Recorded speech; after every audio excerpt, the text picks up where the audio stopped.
Boa noite, irmãos. Hoje nós vamos dar sequência ao nosso estudo dessas palavras tristes, né, da lista que o apóstolo Paulo fez das obras da carne. Nós estivemos algumas semanas falando sobre iras e agora eu vou terminar aqui esse versículo 20 com as três últimas palavras, que na nossa versão são pelejas, dissensões e heresias.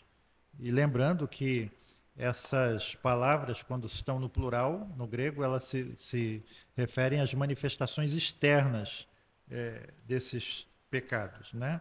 Essa primeira palavra aqui, pelejas, na nossa versão, na Almeida Revista Atualizada, é traduzida por discórdias. Na NVT, ambições egoístas. Na BLH, também ambição egoísta. Na Bíblia Viva, esforço constante para conseguir o melhor para si próprio. Na King James Atualizada e na NVI, egoísmo. Então, é esforço constante para conseguir o melhor para si próprio, egoísmo, né? Em outras palavras, em outros lugares, essa palavra ocorre, em outros lugares onde essa palavra ocorre, ela foi traduzida também por espírito de partidarismo ou desavença. Então, reparem, irmãos, que essa é uma palavra em que há um grau grande aqui de incerteza quanto à sua exata tradução, né? Mas, assim, por outro lado, existe muita clareza quanto ao tipo de atitude que essa palavra descreve de modo geral. Ou seja, ela descreve uma atitude pecaminosa, né? Que se manifesta frequentemente durante a realização de um serviço que nós fazemos ou quando nós ocupamos um determinado cargo ou uma determinada função. Eu me lembro, quando estava fazendo o repasse desse estudo, que na época lá da ditadura militar, quando instituíram o AI-5 e endureceram, né, o regime, não me lembro agora qual integrante, ele dizia assim, eu não tenho muita preocupação com as pessoas mais elevadas, mas eu tenho muita preocupação com o guarda da esquina. Ou seja, aquele nível de truculência, de autoritarismo que a pessoa se manifesta, né? Principalmente aquele ditado que a gente usa, né? Você quer conhecer a pessoa, dê poder para ela. Né? Então, quando a gente realiza um serviço, quando a gente ocupa um determinado cargo ou função, frequentemente as manifestações externas dessa palavra, elas atuam. Né? No grego, essa palavra ela pode ser usada de duas formas. Né? Primeira, com um sentido neutro, que pode se tornar um sentido negativo, e a outra, o segundo sentido, é um sentido meramente negativo. No primeiro sentido, usa-se um substantivo no grego, eritos, que quer dizer trabalhador ou diarista. Então, eritos é alguém que trabalha por um pagamento. Isso é um significado neutro, né? Um trabalho contratado. Mas existe também um significado negativo dentro desse significado neutro. Qual seria? É o trabalho ou trabalhar somente por um pagamento. Então, você trabalha por um pagamento ou você também trabalha somente pelo pagamento. O que significa isso, irmãos? É aquela pessoa que não tem nenhum interesse, nenhuma consideração, nenhum desejo, né, por aquilo que ela está fazendo, digamos assim. Uma vez eu lendo uma reportagem sobre um determinado setor da Organização das Nações Unidas, que estava prestando ajuda aos desabrigados de um determinado país, e o relatório foi que o interesse que eles tinham naquelas pessoas era meramente burocrático. Então, quando é um interesse burocrático, na realidade é um desinteresse. Eles estavam prestando uma ajuda, mas as pessoas percebiam, digamos assim, a falta de interesse, de real interesse no bem-estar daquelas pessoas. Ou seja, o único interesse daquelas pessoas era quanto ela estava ganhando por aquilo. Elas tinham um cargo, tinham uma função, e elas recebiam por aquele cargo, por aquela função, e o único interesse deles era basicamente isso. Eu estou aqui porque eu estou ganhando alguma coisa e pronto, acabou. Né? Existe um segundo interesse, um segundo sentido somente negativo. É quando esse substantivo eritos, ou o adjetivo eriteia, se transforma num verbo, que no grego é eriteuestai, né? Que significa literalmente, reparem aqui, né? Pedir votos por meio de pessoas pagas. Nada a ver com a gente, com a nossa realidade, né? Então essa palavra, ela descreve uma pessoa, né, que concorria a um cargo público não com o desejo de servir as pessoas, mas com o desejo de servir a si próprio. Como a gente diz, locupletar-se, né? Usar os recursos públicos em seu próprio benefício, usar o poder que advém de um cargo público em seu próprio proveito. Ou seja, ele tem uma ambição pessoal e tudo aquilo que ele consegue ao ser colocado numa posição de destaque é satisfazer a sua própria ambição. Então, é essa palavra aqui. Interessante que o apóstolo Paulo usa essa palavra aqui em Gálatas, como fruto da carne, como obra da carne, e ele usa também em outros 4 lugares. Ele usa, em primeiro lugar, em Romanos 2,8. Ele fala lá de homens contenciosos, em outras versões, dominados pela contenda. E ele faz um contraste entre esses homens contenciosos e aqueles que perseveram, literalmente aqui, citando o texto, em fazer o bem, procurando glória, honra e incorruptibilidade. Reparem, homens que procuram glória, honra e incorruptibilidade. Mas o contexto deixa claro que eles procuram glória, honra e incorruptibilidade não humanas, mas divinas. Ou seja, eu tenho uma recompensa não nesse tempo, uma recompensa que virá, que é permanente. O nosso hino diz, né, quando vires outros com seu ouro e bens, lembra que tesouros prometidos bem tens. Nunca os bens da terra poderão comprar a mansão celeste. Não é literal, lógico, né? Mas os bens que nós vamos ter, a alegria que nós vamos ter na eternidade. Em segundo lugar, o apóstolo Paulo, em 2 Coríntios 12, 20, né, ele escreve aos Coríntios que receia que encontre na igreja de Corinto pendências. É literalmente eritós aqui, né? Essas contendas, ou pelejas, melhor dizendo, né? Pendências. E liga essa palavra no versículo com as seguintes outras palavras. Ele diz assim: invejas, iras, porfias, detrações, mexericos, orgulhos e tumultos. Então reparem, quando o apóstolo Paulo, em Gálatas, ele descreve as obras da carne, ele diz: e outras semelhantes a estas. Está aqui algumas outras semelhantes a estas, certo? Detrações, mexericos, orgulhos, tumultos.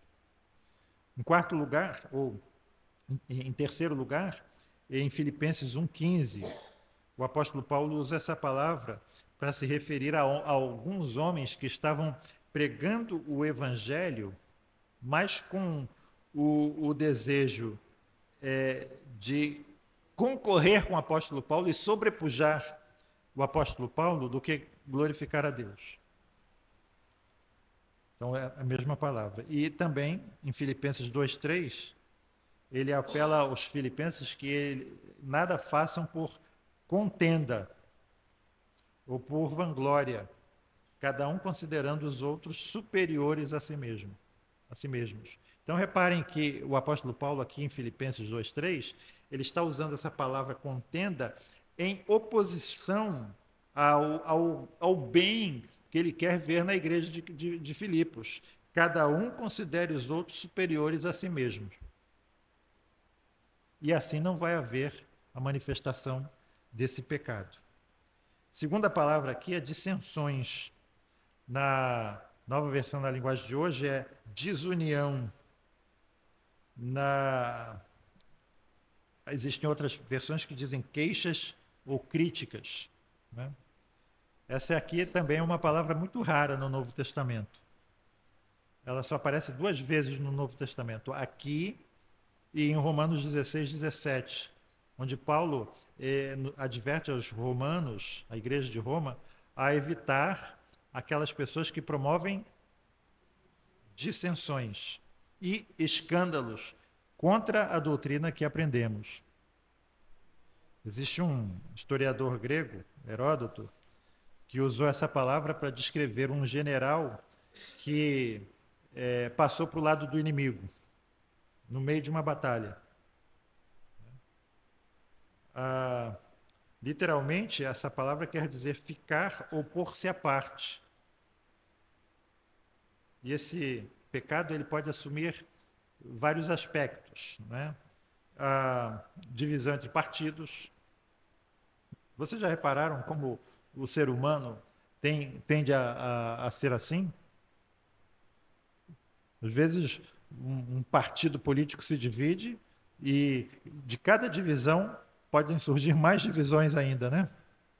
Uma igreja se divide e da divisão pode surgir mais uma. A gente vê a igreja anglicana, a igreja metodista sai da igreja anglicana e depois o exército de salvação sai da igreja metodista e a igreja metodista se divide em alguns fragmentos também. A gente tem o pentecostalismo, né, que faz a igreja metodista wesleyana e a tradicional, e assim vai. A igreja presbiteriana, a mesma coisa, né? Hoje a gente tem a igreja presbiteriana do Brasil, igreja presbiteriana independente, igreja presbiteriana conservadora, igreja presbiteriana unida, igreja reformada presbiteriana. Né? Então, a divisão entre raças. O diabo gosta de fazer com que as pessoas se dividam, não é? Existe um ditado na guerra que é dividir para conquistar. Então, quanto mais dividido está um povo, mais fácil esse povo de ser conquistado. E existe também, irmãos, a divisão pessoal. Quando 2 pessoas, né, chegam a um ponto em que elas não conseguem mais se ver. Graças a Deus, nenhum de nós passou por isso, né? Não conseguem mais cruzar-se na rua. Eu me lembro aqui do pastor lá da igreja presbiteriana do Riachuelo, que contou uma história de um tempo em que ele era jovem, ou seja, ele já está no nonagenário, né? E no tempo que ele era jovem, que ele pastoreava uma igreja, se não me engano, lá no sul do estado, em que, numa reunião de oração, um irmão se levantou e orou da seguinte forma: ó Deus, não permite que eu cruze na rua com o irmão Beltrano, porque se eu cruzar com ele na rua, Senhor, um dos 2 vai ficar estirado no chão, ou eu ou ele. Então, é manifestação dessa obra da carne, né? A manifestação mais, digamos assim, minoritária, né? Um indivíduo contra o outro. Existem aqui a outra palavra, heresias. Heresias. Na área, facções. Na Bíblia, na linguagem de hoje, divisões. Heresia, no nosso contexto, né, ela se tornou uma palavra mais com significado exclusivo na área da teologia. Não é isso? Uma falsa doutrina, um seguidor de uma falsa doutrina é um herege, e uma heresia seria uma falsa doutrina. Mas o que Paulo tem em vista aqui não é esse significado. É basicamente a divisão entre grupos antagônicos, grupos que se tornam hostis um ao outro, e isso por motivos fúteis. Não é por motivos válidos, digamos assim. Às vezes há um motivo válido para que a gente se divida, mas aqui não é um motivo válido, certo? São motivos fúteis. Às vezes igrejas se dividem por causa de egos, não por causa de doutrina, né? Então, a gente vê isso. E o uso mais, talvez, significativo dessa palavra está naquele texto de Paulo com relação à ceia do Senhor em 1 Coríntios 11. E no verso 19, ele diz assim: até importa que haja entre vós heresias, para que os que são sinceros se manifestem entre vós. O que o apóstolo Paulo quer dizer com esse versículo especificamente? Por que o apóstolo Paulo usou essa palavra heresias aqui? Mais uma vez, divisão em grupos antagônicos. Não era isso exatamente o que estava ocorrendo na igreja de Corinto? Eu sou de Pedro, eu sou de Paulo, eu sou de Apolo, eu sou de Cristo. E, basicamente, essas divisões se manifestavam na ceia do Senhor. Os irmãos sabem que a ceia do Senhor naquela época não era um quadradinho de pão e um cálicezinho pequeno de vinho. Havia vinho suficiente para que uma pessoa se embebedasse, né? E havia comida para um se empanturrar e outro passar fome. Então, era uma refeição comunal. Então,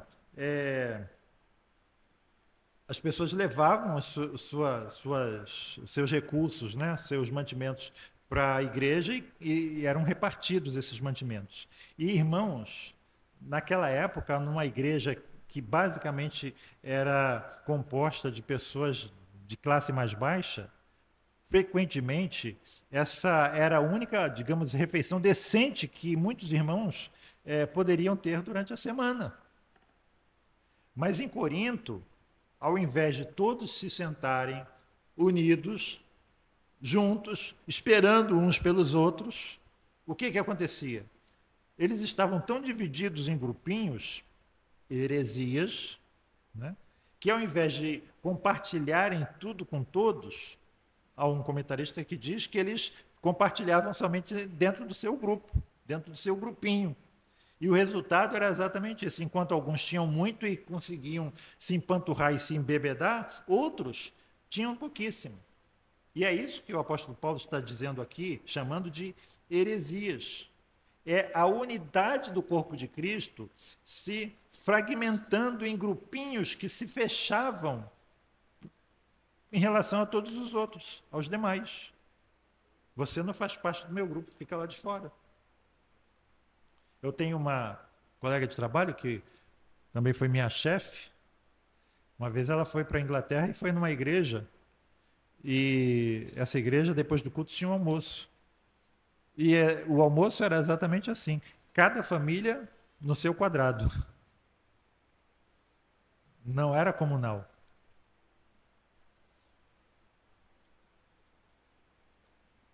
Então, irmãos, isso é heresia. Reparem que não é somente a questão da ortodoxia, mas é a questão do comportamento, que a gente chama, de uma forma mais elegante, de ortopraxia, da nossa prática, da nossa vida prática cristã, de viver a vida cristã de forma prática.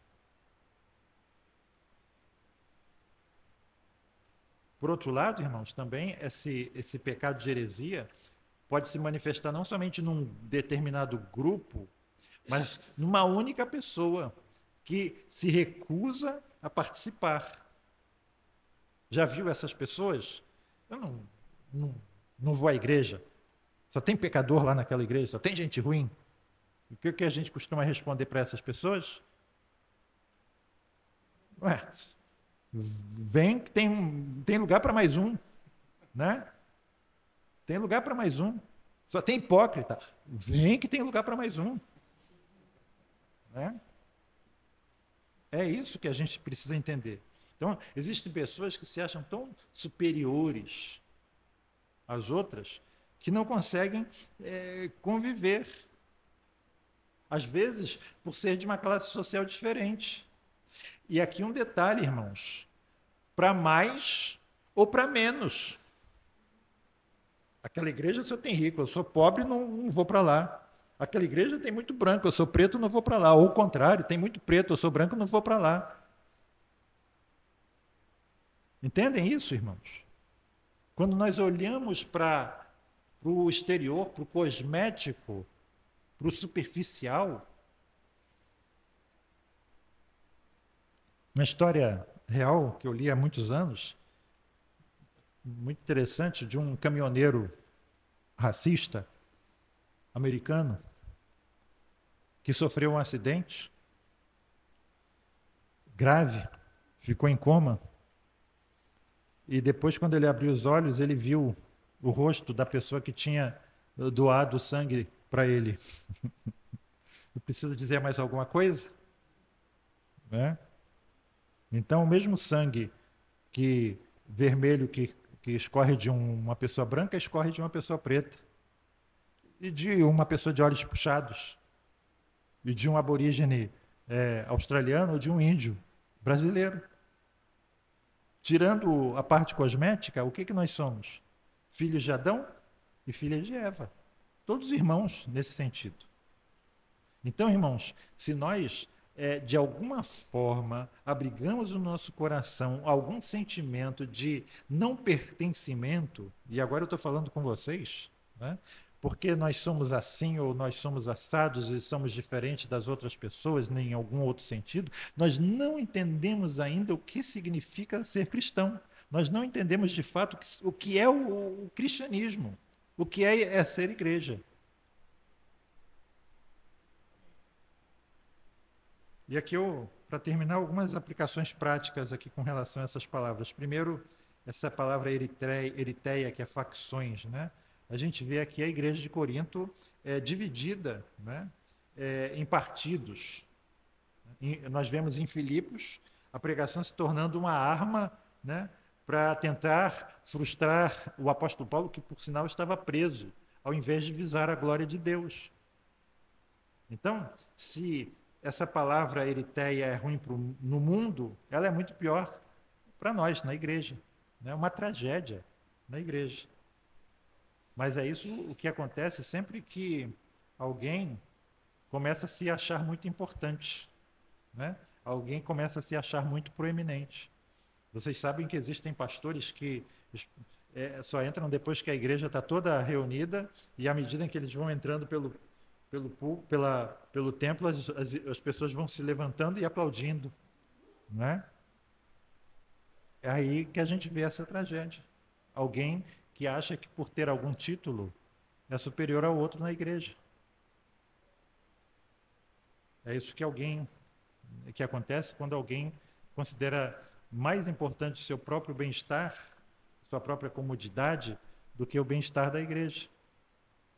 E qual o remédio para esse pecado, essa obra da carne? Sempre que Jesus está no centro da nossa vida, no centro da igreja, a ambição pessoal, a rivalidade, a competição, o partidarismo não vão ter lugar. Então é bom a gente sempre analisar a nós mesmos, né? Como está o nosso coração? Às vezes nosso coração está pesado, começamos a nos queixar de certas pessoas, começamos a desconsiderar certas pessoas, começamos a ter inimizade com certas pessoas. Isso é um bom sinal de como está o nosso coração, né? Quando Cristo está no centro, o que prevalece é sempre o amor. E quando Cristo é removido do seu lugar central, invariavelmente aparece a eritéia para perturbar a paz dos irmãos.